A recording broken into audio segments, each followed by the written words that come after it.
এই পৃথিবীতে সব থেকে একজন গরিব সাহাবীর নাম আমি আপনাকে বলবো, আপনাদেরকে আমি উপস্থাপনা করব, শোনাবো। খোলাফায়ে রাশেদার 4 জন সাহাবীর মধ্যে 4 নম্বরে যিনি আছেন তার নাম কি জোরে বলেন? তার নাম হচ্ছে হযরতে আলী। জোরে বলেন নাম কি?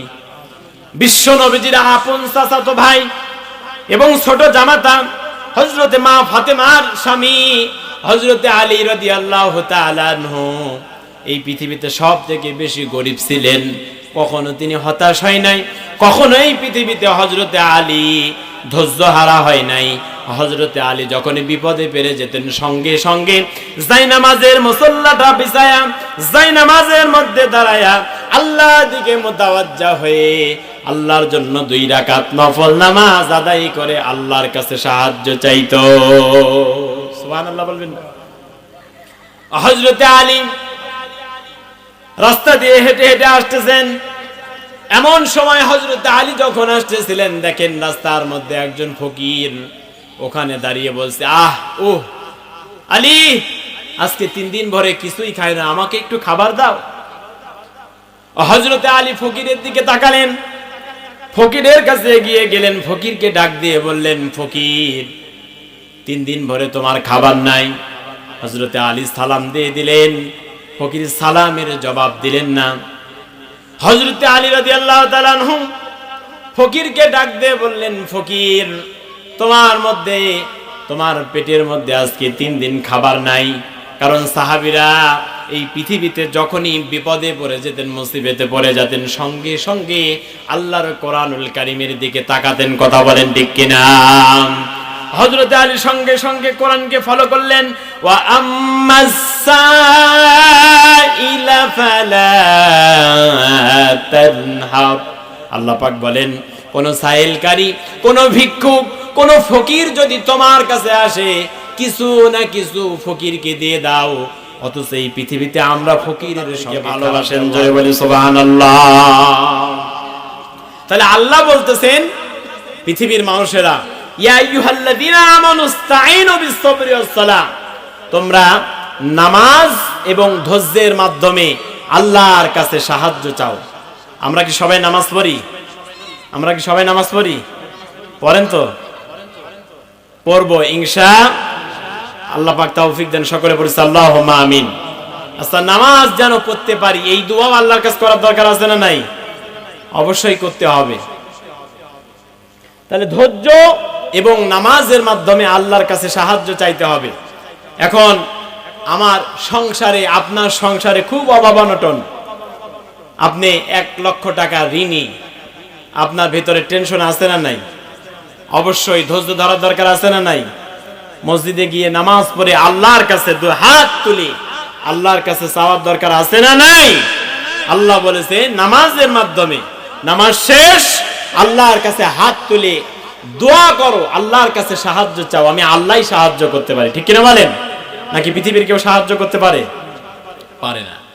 সুতরাং যেই ব্যক্তি 1 লক্ষ টাকা ঋণী, যার মাথার মধ্যে খুনের টেনশন, রাহাজানির টেনশন, জেলের ভয়, যার সংসার চলে না, ছেলে মেয়ে কিভাবে মানুষ করবে, বিবি বাল বাচ্চাকে কি খাওয়াবে, এই টেনশন নিয়ে পড়ে আছে। আমাদের সমাজে এমনও মানুষ আছে, এত অভাব, এত কষ্ট, এত যন্ত্রণা, তারপরেও নামাজ পড়ে না। আছে না নাই? নামাজ ছেড়ে দেয়। আছে না নাই বলেন? নামাজ ছেড়ে দেয়। সুতরাং আল্লাহ বললেন নামাজের মাধ্যমে ধৈর্য ধারণ করো। কার মাধ্যমে জোরে বলেন? নামাজ এবং ধৈর্যের মাধ্যমে আল্লাহর কাছে চাও। আল্লাহর হাবিব বলেছেন, বুখারী শরীফের হাদিস, স্যান্ডেলের যদি, জুতার ফিতাও যদি ছিঁড়ে যায়, দোকানে যাওয়ার আগে সাহায্য চাও কার কাছে? জোরে বলেন কার কাছে? আমার কথা নয়, রাসূলুল্লাহর মুখের বাণী। স্যান্ডেলের ফিতাও যদি ছিঁড়ে যায়, আপনি মনে করতে পারেন আল্লাহর কাছে সাহায্য চাইবো কেন, আমার পকেটে তো টাকা আছে। ঠিক কিনা বলেন? কারণ আপনি দোকান পর্যন্ত পৌঁছাতে পারবেন, এই গ্যারান্টি আছে? বলেন গ্যারান্টি আছে? কোনো গ্যারান্টি নাই। সুতরাং আল্লাহর কাছে সাহায্য চাইতে হবে সর্বক্ষণে। কেননা এই পৃথিবীতে আল্লাহ পাক যাদেরকে কবুল করেছেন, যাদের উপরে রাজি হয়েছেন, খুশি হয়েছেন, তারা হচ্ছে আল্লাহ নবীজির সাহাবীরা। সুবহানাল্লাহ বলবেন না? কারণ তারা সারাটা জীবন, আমরা তাদের জীবনের দিকে ফলো করলে দেখতে পাই, তারা এই পৃথিবীতে সব থেকে বেশি নামাজি ছিলেন এবং সব থেকে বেশি ধৈর্যশীল ছিলেন, ঠিক কিনা বলেন? এই জন্য আল্লাহ পাক সুবহানাহু ওয়া তাআলা সূরা ইউসুফের 111 নম্বর আয়াতে কারিমার মধ্যে চমৎকার করে জানিয়েছেন, লাকাদ কানা ফি কসাসিহিম ইবারাতুল লিউলিল আলবাব। আল্লাহ পাক রব্বুল আলামিন বলেন, পৃথিবীর মানুষেরা নিশ্চয়ই সাহাবীদের জীবনের মধ্যে এই পৃথিবীর মানুষের জন্য শিক্ষাগুলা লুকিয়ে আছে।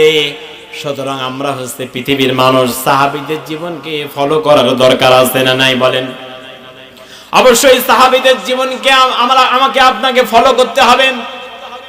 আল্লাহ পাক রব্বুল আলামিন নিজে সূরা ইউসুফের মধ্যে সাহাবীদের জীবনকে ফলো করতে বলেছেন, কেননা আল্লাহ পাক সাহাবীদের আমল আখলাক চরিত্রকে তো আল্লাহ কবুল করে নিয়েছেন। আল্লাহ পাক সাহাবীদের জীবনের প্রতি খুশি হয়েছেন, আর আল্লাহর নবীজির সাহাবীরা আল্লাহর প্রতি খুশি হয়েছেন। আল্লাহ পাক রব্বুল আলামিন সাহাবীদের সম্পর্কে বলেছেন, রাদিয়াল্লাহু আনহুম ওয়া রাদু আন যালিকা লিমান খাশিয়া রাব্বা। আল্লাহু আকবার। আল্লাহ পাক রব্বুল আলামিন বলেন, আমি আল্লাহ তো সাহাবীদের জীবনের প্রতি খুশি, আর সাহাবীরা তো আমি আল্লাহর প্রতি খুশি। সুবহানাল্লাহ।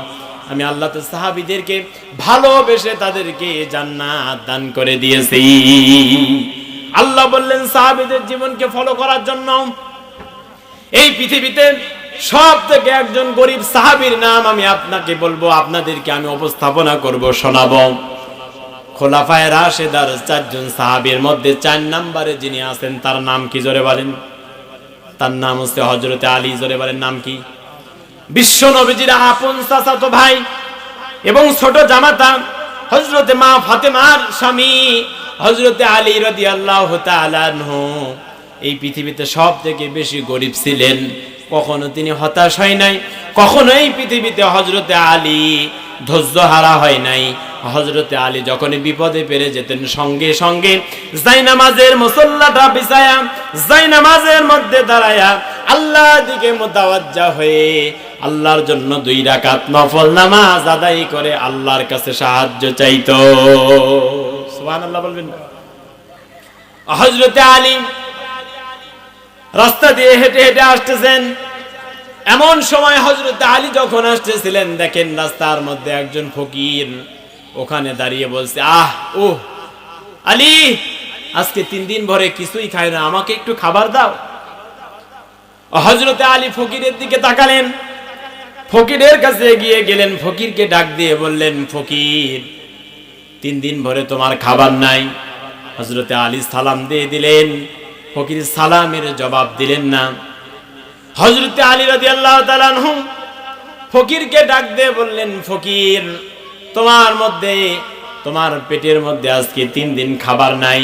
কারণ সাহাবীরা এই পৃথিবীতে যখনই বিপদে পড়ে যেতেন, মুসিবতে পড়ে যেতেন, সঙ্গে সঙ্গে আল্লাহর কোরআনুল কারীমের দিকে তাকাতেন। কথা বলেন ঠিক কিনা? হযরতে আলী সঙ্গে সঙ্গে কোরআনকে ফলো করলেন। ওয়া আম্মাস-সাইলা ফালা তানহার। আল্লাহ পাক বলেন, কোন সাইলকারী, কোন ভিক্ষুক, কোন ফকির যদি তোমার কাছে আসে, কিছু না কিছু ফকিরকে দিয়ে দাও। অথচ এই পৃথিবীতে আমরা ফকিরের সঙ্গে খারাপ ব্যবহার করি কি করি না? বলেন, করি কি করি না?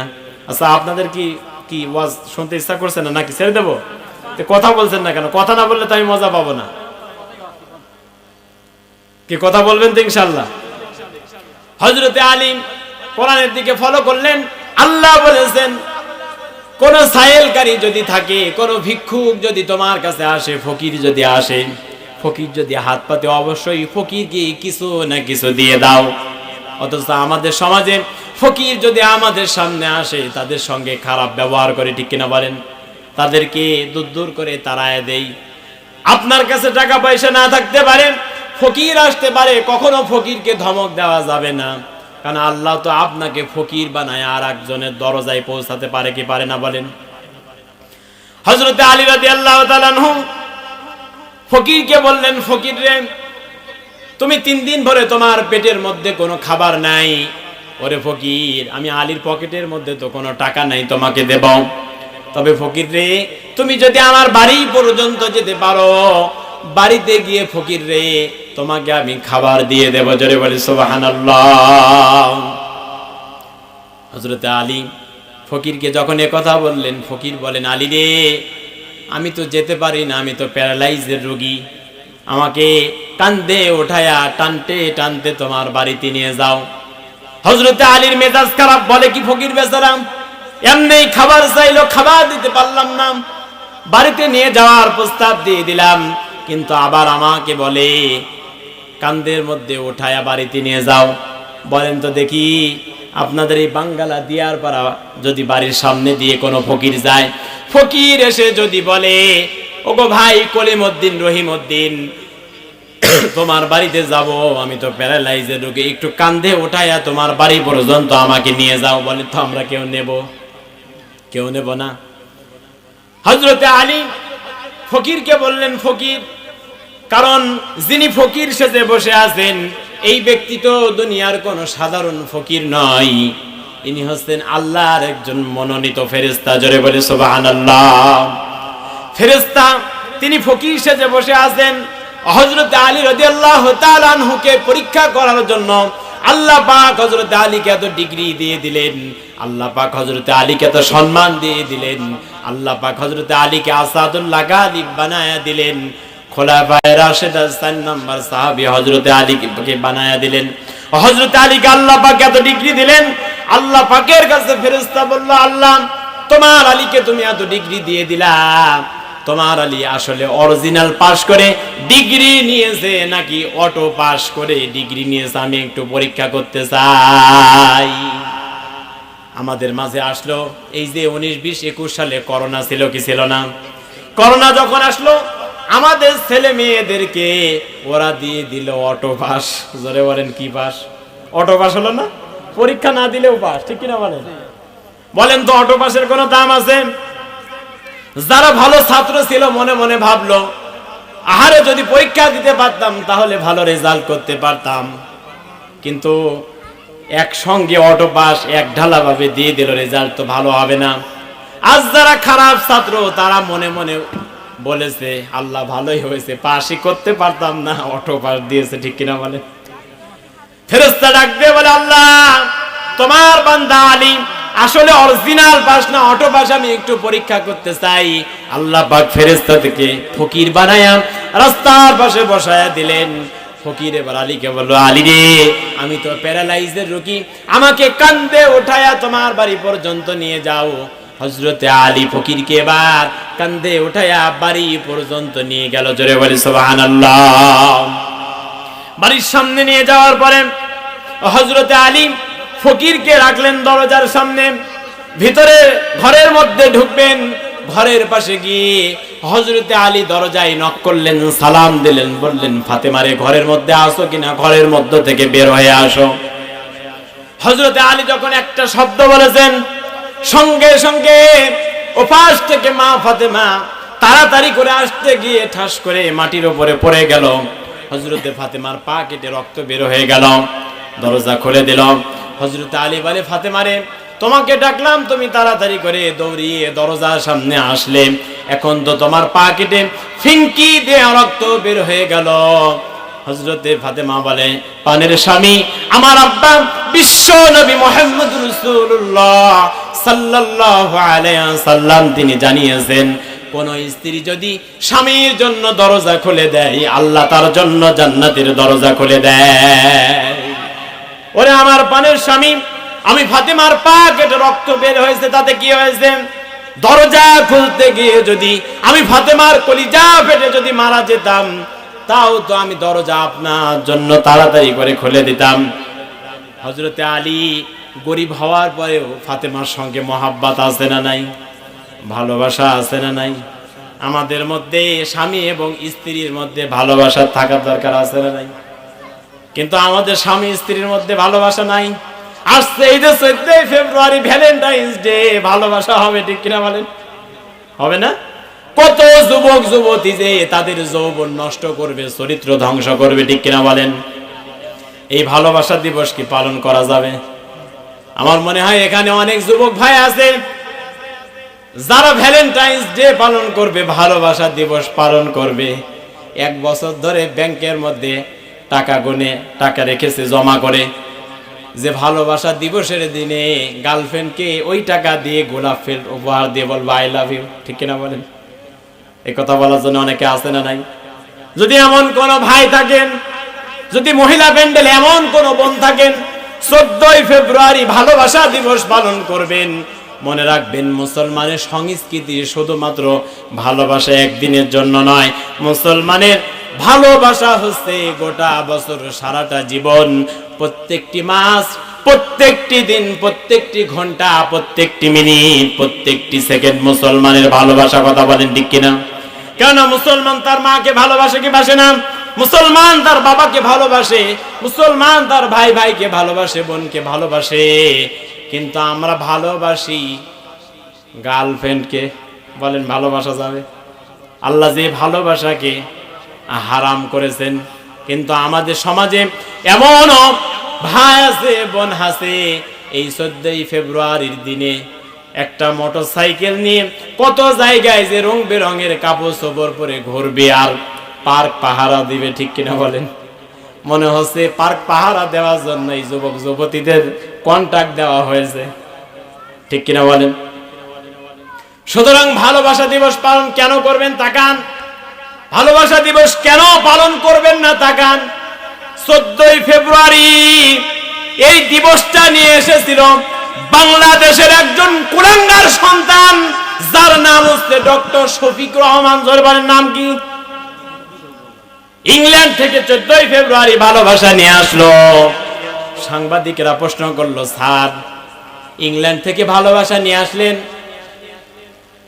এই ভালোবাসা নিয়ে আসার পরে আপনার নাম তো কত সুন্দর, আপনার নাম তো ডক্টর শফিক রহমান, কিন্তু রহমান কেটে দিয়ে আপনি রেহমান কেন লাগালেন? সঙ্গে সঙ্গে ডক্টর শফিক রহমান বললেন, রহমান নামের মধ্যে মৌলবাদীর গন্ধ পাওয়া যায়। জোরে বলে নাউজুবিল্লাহ। বলেন তো রহমান নাম কার? জোরে বলেন রহমান নাম কার? আল্লাহর না? আর রহমান আল্লামাল কোরআন খলাকাল ইনসানা আল্লামাহুল বায়ান। আল্লাহ পাক বলেন তিনি রহমান, যিনি শিখিয়েছেন আল্লামাল কোরআন, খলাকাল ইনসান, যিনি মানুষ তৈরি করেছেন। সুতরাং যে আল্লাহ কোরআন শেখালো, যে আল্লাহ কথার বলি শিখালো, যে আল্লাহ আমাকে আপনাকে তৈরি করলো, ওই আল্লাহর নামের মধ্যে যেই কুলাঙ্গার রহমান শব্দের মধ্যে মৌলবাদীর গন্ধ পায়, ওই শফিক রহমানের ইংল্যান্ড থেকে নিয়ে আসা 14ই ফেব্রুয়ারি ভালোবাসা দিবস মুসলমানের সন্তান পালন করতে পারে না। কথা বলেন ঠিক কিনা? যদি কোন মুসলমানের সন্তান 14ই ফেব্রুয়ারি ভালোবাসা দিবস পালন করে, বুঝবেন ওটা নামে মুসলমান, কামে মুসলমান নয়, ওর ঈমান আল্লাহর দরবারে কবুল হবে না। কথা বলেন ঠিক কিনা? হযরত আলী বললেন, ফাতেমা রে, তুমি তো আসতে পারতে, কিন্তু জোরে কেন আসলে? দরজার চৌকাঠে লেগে তোমার পা কেটে রক্ত বের হয়ে গেল। আহারে, স্বামী স্ত্রীর মধ্যে কত ভালোবাসা! আল্লাহ নবীজি, বিশ্ব নবীজি মুহাম্মদ রাসূলুল্লাহ হযরতে ফাতেমাকে যেই দিনকে বিবাহ দিয়েছিলেন, কন্যাকে ডাক দিয়ে বলেন, ফাতেমা রে, এই পৃথিবীতে তোমাকে আমি কিছুই দিতে পারি নাই, ওরে ফাতেমা, কিন্তু এমন একজন মানুষের সঙ্গে তোমাকে বিবাহ দিলাম, আল্লাহ যার প্রতি এই পৃথিবীতে সব থেকে বেশি খুশি হয়েছে। সুবহানাল্লাহ। ওরে ফাতেমা রে, আমার জামাই হযরতে আলী গরিব মানুষ, কখনো আলীকে ধমক দিয়ে কথা বলো না, কখনো আলীর সঙ্গে চোখ রাঙায়া কথা বলো না। ওরে ফাতেমা, আমার জামাই আলীর সঙ্গে কখনো রাগ করে, গোসা করে, আমার জামাই আলীকে ফেলে কখনো আমার বাড়িতে এসো না। ওরে ফাতেমা, আমার জামাই আলীর উপরে রাগ করেন, আলীকে বকা বাধ্য করে, আলীর প্রতি রাগ করে, গোসা করে, যদি আমার বাড়িতে তুমি চলে আসো, ওরে ফাতেমা তুমি যদি আমার আগে ইন্তেকাল করো, আমি নবী হওয়ার পরেও তোমার জানাজা নামাজে উপস্থিত হব না। আল্লাহু আকবার। অথচ আজকে আমাদের সমাজের বাপদের দেখবেন মেয়েদেরকে বলেন, ও মা, স্বামীর বাড়িতে যাচ্ছ, যদি আমার জামাই তোমাকে কিছু বলে বাড়িতে চলে আসবে, ছাড়াইয়া নেব। বলে কি বলে না? এমন খাটাস মার্কা বাপ আছে না নাই? তার মানে আপনার বিয়ে দিয়েছেন, বিয়ে দেওয়ার নিয়তি আপনার ঠিক নাই, ঠিক কিনা বলেন? আপনি তো আল্লাহর কোরআনকে সাক্ষী রেখে বিবাহ দিয়েছেন। আপনি বাপ হয়ে আপনার মেয়েকে আর আদব শিক্ষা দিবেন। ওরে মা, স্বামীর ঘরে যাচ্ছ, কখনো স্বামীর সঙ্গে খারাপ ব্যবহার করো না, কখনো শ্বশুর শাশুড়ির সঙ্গে খারাপ ব্যবহার করো না, কখনো তাদের সঙ্গে চোখ রাঙায়া উঁচু গলায় কথা বলো না, ব্যথা দিয়ে কথা বলো না। ওরে মা, যদি এমন ব্যবহার করে আমার বাড়িতে তুমি চলে আসো, আমার বাড়িতে তোমার জন্য কোনো জায়গা হবে না, ঠিক কিনা বলেন? এমন বাপ আপনার হওয়ার কথা ছিল, কিন্তু আজকে আমাদের সমাজে দেবেন। জোরে বলি সুবহানাল্লাহ।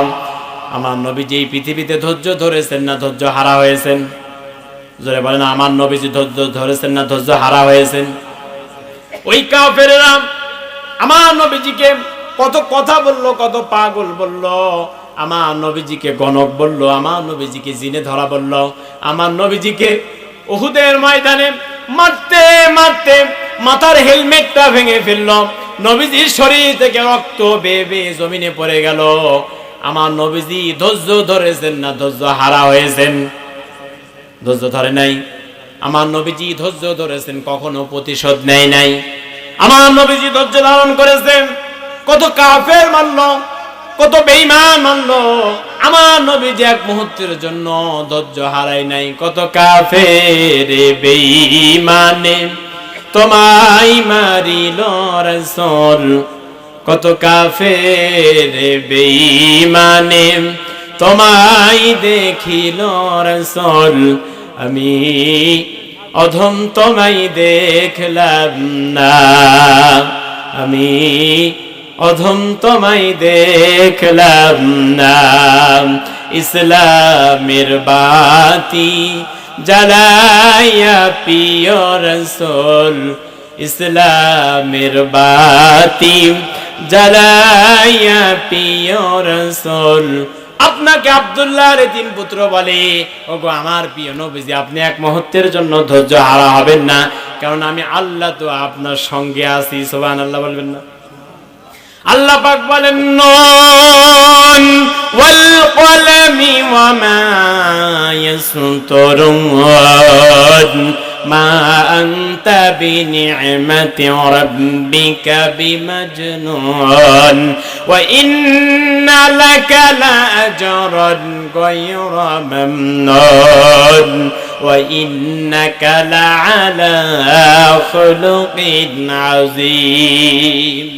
নবী হে, ওরা আপনাকে পাগল বলে, ওরা আপনাকে নির্বংশ বলে, ওরা আপনাকে লেজ কাটা বলে, আপনি তো পাগল নন, আপনি তো লেজ কাটা নন, আপনি তো নির্বোধ নন।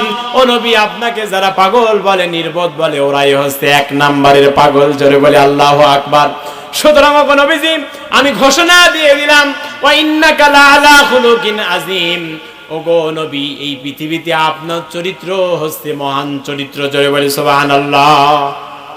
বলেন, আমার নবীজি এত তহমত শুনলো, এত মার খাইলো, আমার নবীজি রক্ত ঝরলো, আমার নবীজি নিজের জন্মভূমি মক্কা ছেড়ে মদিনাতে হিজরত করলো, আমার নবীজি কত কান্না করলো, চোখের পানি ফেলে দিল। বলেন তো দেখি, আমার নবীজি কি এক মুহূর্তের জন্য ধৈর্য হারা হয়েছে কি? হযরত আয়েশা বলেন, আল্লাহ নবীজি একদিনকে আমার ঘরের মধ্যে ঢুকলেন, সেদিনকে আমি আয়েশার ঘরে শোয়ার পালাম, কেননা আল্লাহ নবীজির স্ত্রী ছিল 11টি। জোরে বলেন কয়টি? হযরতে খাদিজা এই পৃথিবীতে যতদিন বেঁচে ছিলেন, নবীজি দ্বিতীয় বিবাহ করেন নাই। হযরতে আয়েশা বলেন, আজকের রাতে নবীজি আমার ঘরে শয়ন করবেন, আমার ঘরে শোবেন, হযরতে ফাতেমা হযরতে আয়েশা সুন্দর করে বিছানাটা পেরে দিলেন, সুবাস দিলেন, চাদরটা পেরে দিলেন, বালিশ পেরে দিলেন। আল্লাহ নবীজি ঘরের মধ্যে প্রবেশ করলেন। হযরতে আয়েশা বলেন, আমি এমন একটা অবস্থায় আছি, আমার নবীজি আমার ঘরের মধ্যে ঢুকলো, না জানি নবীজির মন খারাপ হবে কিনা, কারণ আমি তো হায়েজ অবস্থায় আছি। আল্লাহ পাক হায়েজ অবস্থায় স্বামী এবং স্ত্রীর মিলনকে হারাম করেছেন, কথা বলেন ঠিক কিনা? আল্লাহ পাক কোরআনে এই শব্দকে হায়েজ বলেছেন।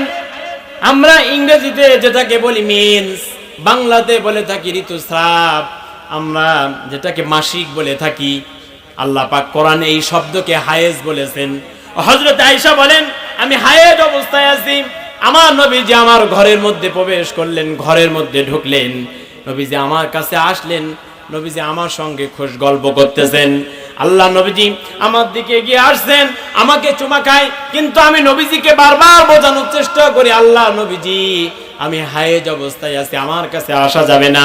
হযরত আয়েশা বলেন, আমি ওই মুহূর্তে উঠে গেলাম, একটা বিছানা আলাদা করে তৈরি করলাম, বালিশ দিলাম, কম্বল দিলাম, কাঁথা দিয়ে দিলাম, রাসূলুল্লাহকে বোঝানোর চেষ্টা করলাম আমি হায়েজ অবস্থায় আছি।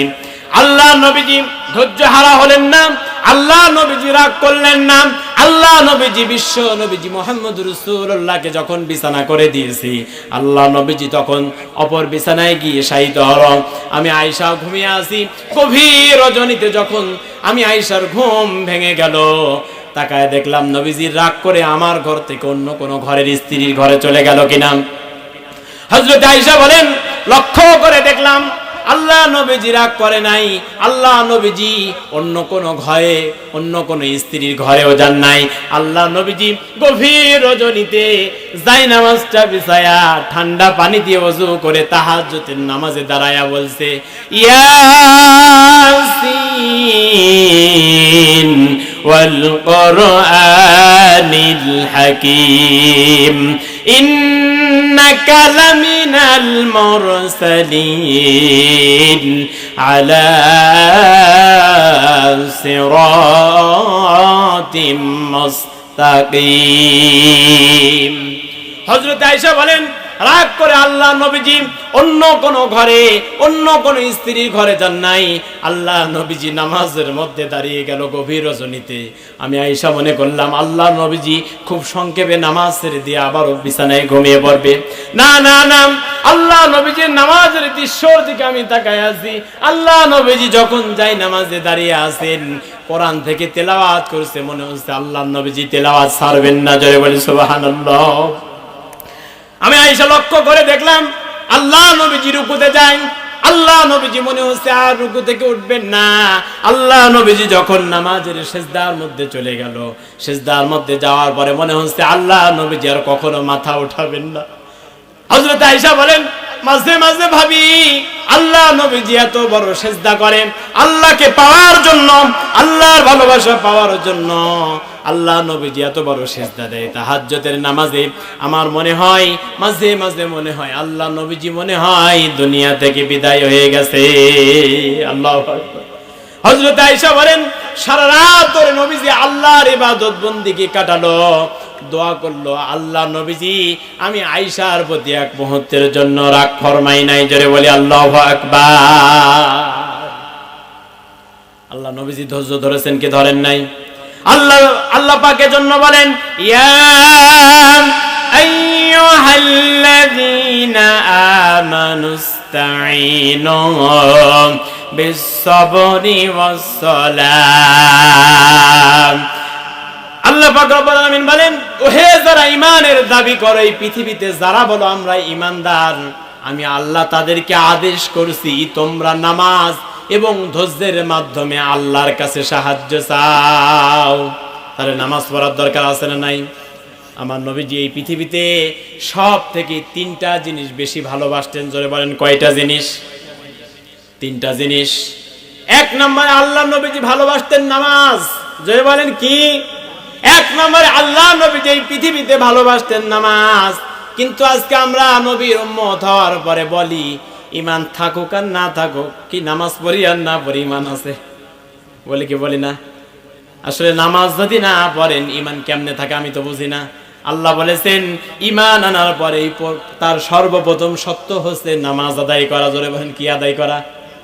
নামাজ আদায় করতে হবে। আপনি জোহরের পরে ঈমান এনেছেন, আপনার সর্বপ্রথম কাজ আসরের নামাজ জামাতের সঙ্গে আদায় করা। যদি নামাজ না থাকে আপনি ঈমানদার হবে না, আল্লাহ নবীজিকে আপনি পাবেন না, আল্লাহর ভালোবাসা আপনি পাবেন না। আল্লাহ নবীজি, বিশ্ব নবীজি তিনটা জিনিস ভালোবাসতেন। এক নম্বরে নামাজ, দুই নম্বর হচ্ছে সুগন্ধি। জোরে বলেন, কি? আতর, সুরমা ব্যবহার করতেন আল্লাহ নবীজি। তিন নম্বরে আল্লাহ নবীজি ভালোবাসতেন নিজের স্ত্রী। সুবহানাল্লাহ বলবেন না? আজকেও আমরা ভালোবাসি, কিন্তু আমাদের স্ত্রী নয়, অন্যের স্ত্রী। ঠিক কিনা বলেন? নিজের স্ত্রীকে স্ত্রী মনে হয় না। হুন্ডায় উঠে যদি বল্টুর বউ যায়, ওর দিকে তাকায় থাকতে ইচ্ছা করে, আছে না নাই? এমন মানুষ আছে না নাই? নিজের স্ত্রীকে কোনোদিন বলে নাই বউ আই লাভ ইউ। নিজের স্ত্রীকে কোনোদিন বলে নাই বউ তোমার চেহারা এত সুন্দর, তোমার ঠোঁট এত সুন্দর, তোমার চোখ দুইটা হরিণের মতো টান টান, কোনোদিন বলে নাই। কিন্তু অমুকের স্ত্রী যখন হুন্ডায় উঠে যায়, তখন তাকায় থাকতে ইচ্ছা করে, এমন মানুষও আছে না নাই? অথচ আল্লাহ নবীজি বলেছেন, এই পৃথিবীতে আমি নবীজি তিনটা জিনিস ভালোবাসি, তিন নাম্বার হচ্ছে স্ত্রী। সুতরাং আমাদের স্ত্রীকে ভালোবাসার দরকার আছে না নাই? একটু যদি বেগুন ভর্তায় লবণ যদি কম হয়, অমনি চুলের মুঠি ধরে মায়ের নাকি, আছে না নাই? তরকারিতে যদি একটু ঝাল বেশি হয়, মায়ের আছে না নাই? ঘরের দরজা যদি খুলতে দেরি হয়, মায়ের আছে না নাই? বলেন দেখি, এই কারণে কি স্ত্রীর গায়ে হাত দেওয়া যাবে কি? বলেন, স্ত্রীকে ভালোবাসতে হবে। আল্লাহ নবীজি জানিয়েছেন, এই পৃথিবীতে স্বামী যদি আগে ইন্তেকাল করে, স্ত্রী যদি বলে দেয় আমার স্বামী আমার কাছে ভালো ছিল, আল্লাহ নবীজি বলেন ওই স্বামীকে আল্লাহ পাক জান্নাত দান করে দেবে। জোরে বলে সুবহানাল্লাহ। সুতরাং স্ত্রীর কাছে ভালো হওয়ার দরকার আছে না নাই? মা বোনদের সঙ্গে ভালো ব্যবহার করার দরকার আছে না নাই? তাদেরকে ভালোবেসে গিফট দেওয়ার দরকার আছে না নাই? অবশ্যই গিফট দিবেন, নিজে খাবেন। এই যে জালসায় এসেছেন, বাদাম কেনেন, আপেল কেনেন, আঙ্গুর কেনেন, সিগারেট খান, চা খান, এক কর্নারে বসে আর কত খোঁজ। সালমান পার্কের নিচে দুইজন সাহাবী স্বপ্ন দেখালো।